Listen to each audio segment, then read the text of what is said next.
بسم اللہ الرحمن الرحیم السلام علیکم ورحمۃ اللہ وبرکاتہ۔ گزشتہ دنوں army chief general Qamar Javed Bajwa اہم ترین دورے پر آذربائیجان پہنچے تھے، وہ بھی ایسے وقت کہ جب پاکستان، آذربائیجان اور ترکی کا نیا ٹرائیکا وجود میں آ چکا ہے اور آذربائیجان نے نگورنو کاراباخ پر اپنی فتح برقرار رکھنے کے لیے پاکستان سے مدد طلب کرنے کا فیصلہ کیا ہے۔ دوسری جانب وزیر اعظم عمران خان کی جانب سے اڈے دینے سے انکار پر افغان طالبان نے اہم علاقوں پر پیش قدمی شروع کر دی ہے۔ مغربی میڈیا نے الزام لگایا ہے کہ افغانستان میں اسلامی ریاست کے قیام کے لیے پاکستان سے ڈونیشنز بھجوائی جا رہی ہیں، جبکہ انڈین میڈیا کا کہنا ہے کہ چین اور ترکی کے بحری جہازوں کے بعد اب پاکستان کو ترکی اور چین کے ڈرونز ملنے جا رہے ہیں، جو کہ انڈیا کے لیے درد سر بن سکتا ہے۔ اسی اثنا میں چین نے ساؤتھ چائنا سی میں داخل ہونے والے امریکی جاسوس طیاروں کو بھگانے کی ویڈیو ریلیز کر ڈالی ہے۔ CNN کا کہنا ہے کہ چین اور امریکہ کی جنگ زمین سے اسپیس تک پھیلتی جا رہی ہے۔ دوسری طرف چین کی جانب سے آسٹریلوی شرابوں پر پابندی نے آسٹریلیا کو گھٹنے ٹیکنے پر مجبور کر دیا ہے۔ آسٹریلیا نے چین سے ٹریڈ وار ختم کر کے مذاکرات کی آفر کر دی ہے، جسے کوارڈ الائنس کے لیے دھچکا تصور کیا جا رہا ہے، جبکہ امریکہ نے افغانستان کے بعد مڈل ایسٹ سے بھی فوجی اثاثوں کو نکالنے کا اعلان کیا ہے، جسے نئی عالمی صف بندیوں سے تعبیر کیا جا رہا ہے۔ صورتحال آخر کس جانب جاتی جا رہی ہے؟ مزید تفصیلات میں جانے سے پہلے اصلیت ٹی وی کو سبسکرائب کرتے ہوئے بیل آئیکن پر کلک کریں تاکہ ہر آنے والی ویڈیو کا نوٹیفیکیشن آپ کو بر وقت مل سکے۔ ناظرین کرام، وزیر اعظم عمران خان کے حالیہ انٹرویو کی بازگشت ایک بار پھر دنیا کی خبروں کی زینت بنتی جا رہی ہے، اور ایبسولوٹلی ناٹ والا جملہ گزشتہ دنوں سوشل میڈیا پر ٹاپ ٹرینڈ بنا رہا، لیکن بات یہیں پر ختم نہیں ہوتی۔ عمران خان نے افغانستان کی حالیہ صورتحال کو امریکہ کی شکست سے تعبیر کیا ہے اور کہا ہے کہ امریکہ 20 سال تک فوجی مہم کے باوجود جنگ نہیں جیت پایا، تو اب وہ ہم سے بیسس لے کر کون سا تیر مارے گا۔ یہ اتنا بڑا جملہ ہے جس پر اس انٹرویو کو سینسر کرنا پڑا اور امریکی میڈیا نے اس کا مکمل بلیک آؤٹ کیا۔ یعنی بات صاف ظاہر تھی کہ عمران خان نے اس انٹرویو میں امریکہ کی دکھتی رگ پر ہاتھ رکھ دیا تھا۔ اس انٹرویو کے بعد عمران خان نے دورہ برطانیہ بھی منسوخ کرنے کا اعلان کیا، کیونکہ G7 ممالک کے اجلاس میں برطانیہ نے پاکستان کے مفادات کو بالائے طاق رکھتے ہوئے انڈیا کو مدعو کیا تھا، جبکہ army chief general Qamar Javed Bajwa formation commanders کے اجلاس کے فوراً بعد آذربائیجان پہنچے تھے، جہاں ان کی ملاقات صدر الہام علیوف اور وزیر دفاع سے ہوئی تھی، اور انہوں نے یہ بیان دیا کہ پاکستان اور آذربائیجان دونوں اسٹریٹجک اہمیت کے حامل ملک ہیں، لہٰذا ان دونوں کے درمیان دفاعی شراکت داری ضروری ہے۔ اس بیان کا مطلب یہ ہے کہ جس طرح پاکستان بیلٹ اینڈ روڈ کے لیے ریڑھ کی ہڈی کی حیثیت رکھتا ہے اور سینٹرل ایشیا اور دیگر ممالک کو سمندر کے ساتھ جوڑنے جا رہا ہے، ویسی ہی اہمیت آذربائیجان کی بھی ہے۔ یعنی آذربائیجان بیلٹ اینڈ روڈ کا حصہ بن چکا ہے اور سلک روڈ کے ذریعے چین کو یورپ کے ساتھ کنیکٹ کرنے جا رہا ہے۔ اس کے ساتھ ساتھ پاکستان اور آذربائیجان کے درمیان اہم معاہدہ بھی طے پایا ہے، جس کے تحت پاکستان آذربائیجان کی فوج کو پہاڑوں پر لڑنے کی ٹریننگ دے گا اور انہیں ہتھیار بھی فراہم کرے گا تاکہ انہیں نگورنو کاراباخ کے پہاڑی علاقوں پر تعینات کیا جا سکے، جبکہ ترکی بھی اپنا ایئر بیس شوشا نامی علاقے میں بنانے جا رہا ہے۔ یعنی نگورنو کاراباخ، جسے آذربائیجان کا کشمیر کہا جاتا ہے، اس کی فتح میں پاکستان اور ترکی نے اہم رول بھی پلے کیا تھا۔ اب اس فتح کو برقرار رکھنے کے لیے مزید اقدامات کیے جا رہے ہیں، جبکہ آذربائیجان کے صدر نے بیان دیا کہ جس طرح پاکستان نے ہمارا ساتھ دیا، ہم مقبوضہ کشمیر کی آزادی کے لیے بھرپور سپورٹ کریں گے۔ یہ بھی امکان ہے کہ آذربائیجان کی وہ فوج جسے پاکستان کشمیر کے پہاڑی علاقوں میں ٹریننگ دینے جا رہا ہے، وہ اب پاکستانی فوج کے ساتھ شانہ بشانہ نظر آئیں۔ یہ وہ چیز ہے جس پر انڈین میڈیا نے پروپیگنڈا کرتے ہوئے کہا ہے کہ جس طرح آذربائیجان کو ڈرون طیارے دے کر اس کی مدد کی گئی، اب کی بار چین اور ترکی پاکستان کو ڈرون طیارے دینے جا رہے ہیں، جو انڈیا کے لیے درد سر بن سکتا ہے۔ واضح ہے کہ ان دنوں چین پر نظر رکھنے کے لیے انڈیا نے اسرائیل اور امریکہ سے ڈرون طیارے لیز پر لینے کا فیصلہ کیا ہے، جس کے بعد خدشہ ہے کہ ان ڈرون طیاروں کو گلگت بلتستان پر جاسوسی کے لیے استعمال کیا جائے۔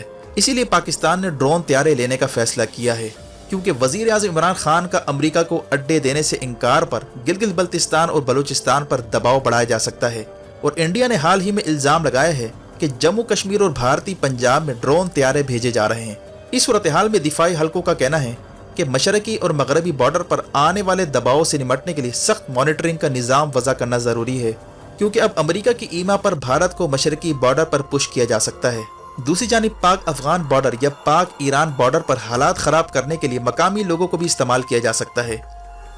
حال ہی میں خنجراب پاس بند ہونے کے بعد گلگت بلتستان میں تاجروں کی جانب سے مظاہرے کیے گئے، جس کی انڈین میڈیا نے بھرپور کوریج کی، یعنی مقامی لوگوں کے احتجاج میں بیرونی قوتیں مداخلت کرتی نظر آ رہی ہیں۔ یہی وہ چیز ہے جسے نان کائنیٹک وار یعنی غیر مرئی جنگ کہا جاتا ہے، اسی لیے ان تمام پہلوؤں پر غور کیا جا رہا ہے۔ اس کے ساتھ ساتھ اپوزیشن جماعتوں اور لسانی تنظیموں کو بھی استعمال کرنے کا پلان ہے۔ حال ہی میں عمران خان کے اڈے نہ دینے کے بیانیے پر اپوزیشن جماعتوں نے غیر ضروری شور کر کے اس بیانیے کو دبانے کی کوشش کی، جبکہ سوشل میڈیا پر ریپ اپولوجسٹ کے نام سے مہم چلا کر عمران خان کی کردار کشی بھی کی جا رہی ہے، جس میں لبرل تنظیمیں بڑھ چڑھ کر حصہ لے رہی ہیں۔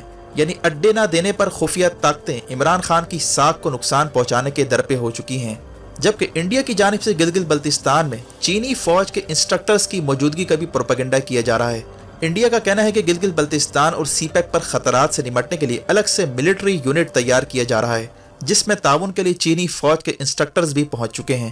واضح ہے کہ اس وقت انڈیا چائنا کی کاپی کرتے ہوئے اپنی فوج میں مزید تھیٹر کمانڈز بنانے جا رہا ہے، تاکہ زمینی، میدانی اور پہاڑی علاقوں کے لیے الگ الگ تھیٹر کمانڈز بنائی جا سکیں۔ لیکن چین نے اس بار غیر روایتی ہتھیاروں سے لڑائی کے لیے سائبر فورس کو ایکٹیو کر دیا ہے۔ اس کے ساتھ ساتھ افغانستان میں سارا کھیل خراب ہونے پر مغربی میڈیا نے یہ بھی پروپیگنڈا شروع کر دیا ہے کہ افغان طالبان کو اسلامی حکومت قائم کرنے کے لیے بڑی تعداد میں پاکستان سے ڈونیشنز بھجوائی جا رہی ہیں۔ یہ پروپیگنڈا ایسے وقت ہوا جب عمران خان نے امریکی چینل کو انٹرویو میں کہا تھا کہ پاکستان اپنی سرزمین افغانستان کے خلاف استعمال نہیں ہونے دے گا۔ اس جملے سے وزیر اعظم عمران خان نے ایک تیر سے دو شکار کیے۔ ایک یہ کہ پاکستان نے افغان طالبان کو پیغام دیا کہ پاکستان کسی صورت امریکہ کی ہیلپ نہیں کرے گا۔ دوسرا یہ کہ اس جملے سے افغان گورنمنٹ کے اس بیانیے کو گہری چوٹ پہنچی ہے کہ پاکستان کی سرزمین ہمیشہ افغانستان کے خلاف استعمال ہوتی ہے، جبکہ افغانستان کی عوام نے بھی اس بیان کی تعریف کی ہے۔ حالانکہ افغان حکومت خود چاہتی ہے کہ پاکستان امریکہ کو اڈے حوالے کرے تاکہ طالبان کے خلاف کارروائی کی جا سکے، لیکن عمران خان کے اس بیان نے نہ صرف افغان عوام کے دل جیتے ہیں بلکہ امریکہ اور انڈیا کا پلان بھی کھٹائی میں پڑ چکا ہے۔ اس کے ساتھ ساتھ افغان طالبان کو بھی حوصلہ ملا ہے کہ پاکستان اس بار اڈے نہیں دینے جا رہا، جس کے بعد طالبان نے پیش قدمی تیز کر دی ہے اور کئی شہروں پر قبضے شروع کر دیے ہیں۔ اطلاعات کے مطابق افغانستان کے شمال میں کئی شہروں میں طالبان داخل ہو چکے ہیں۔ اسٹریٹجک اہمیت کے حامل شہر قندوز کے ارد گرد طالبان نے گھیرا ڈال رکھا ہے۔ قندوز اگر طالبان کے ہاتھ آ جاتا ہے تو کابل پر قبضے کا راستہ ہموار ہو سکتا ہے، کیونکہ یہاں سے فوج کی سپلائی لائن کاٹی جا سکتی ہے۔ نیو یارک ٹائمز کے مطابق گزشتہ 24 گھنٹوں میں 50 سے زیادہ ڈسٹرکٹ طالبان کے ہاتھ آ چکے ہیں۔ واضح ہے کہ افغانستان میں 400 ڈسٹرکٹس واقع ہیں جن میں سے زیادہ تر پر طالبان کا کنٹرول ہے۔ امریکہ کی 50% فوج افغانستان خالی کر چکی ہیں، پیچھے 18,000 کانٹریکٹرز ہیں، یعنی اب انٹیلیجنس ایجنسیوں کی لڑائی ہونے جا رہی ہے اور پرائیویٹ کانٹریکٹرز اور مختلف ممالک کی ایجنسیوں کے درمیان اہم معرکہ شروع ہو سکتا ہے۔ اس کے ساتھ ساتھ چینی فوج نے پہلی بار امریکہ کے جاسوس طیاروں کو بھگانے والی ویڈیو ریلیز کر ڈالی ہے اور کہا ہے کہ پچھلے سال مئی 2020 کو اس کے Su-30 نے امریکہ کے جاسوس طیاروں کو ساؤتھ چائنا سی سے بھاگنے پر مجبور کیا۔ چین کی جانب سے اس وقت یہ ویڈیو ریلیز کرنا جو بائیڈن کے لیے کھلا پیغام ہے کہ وہ چین کے خلاف صف بندیوں سے باز رہے، ہماری تیاریاں پوری ہیں۔ جبکہ CNN کا کہنا تھا کہ چین امریکہ لڑائی کا دائرہ کار اب زمین سے لے کر خلا تک پھیل چکا ہے۔ چین نے خلا میں لڑائی کے لیے بھاری فنڈ مختص کر دیا ہے اور امکان ہے کہ خلا میں موجود امریکی سیٹلائٹس کو سائبر حملوں کا نشانہ بنایا جا سکتا ہے، جس کے لیے ناسا کے حکام نے سر جوڑ لیے ہیں۔ اس کے ساتھ ساتھ امریکہ نے مڈل ایسٹ سے ایئر ڈیفنس سسٹم نکالنے کا اعلان کر دیا ہے، جس پر مڈل ایسٹ میں سیکورٹی خلا پیدا ہوتا جا رہا ہے۔ اس صورتحال میں پاکستان کی اہمیت پھر سے اجاگر ہوتی جا رہی ہے۔ سعودیہ نے پاکستان سے تعلق بہتر کرنے کے لیے $1.5 بلین کا ادھار تیل دینے کا اعلان کر دیا ہے، جبکہ پاکستان اور مصر کے درمیان دفاعی شراکت داری بھی ریجن میں اہم رول پلے کرنے جا رہی ہے۔ ویڈیو دیکھنے کا شکریہ۔ اپنا اور گرد و نواح کے لوگوں کا خیال رکھیں۔ فی امان اللہ۔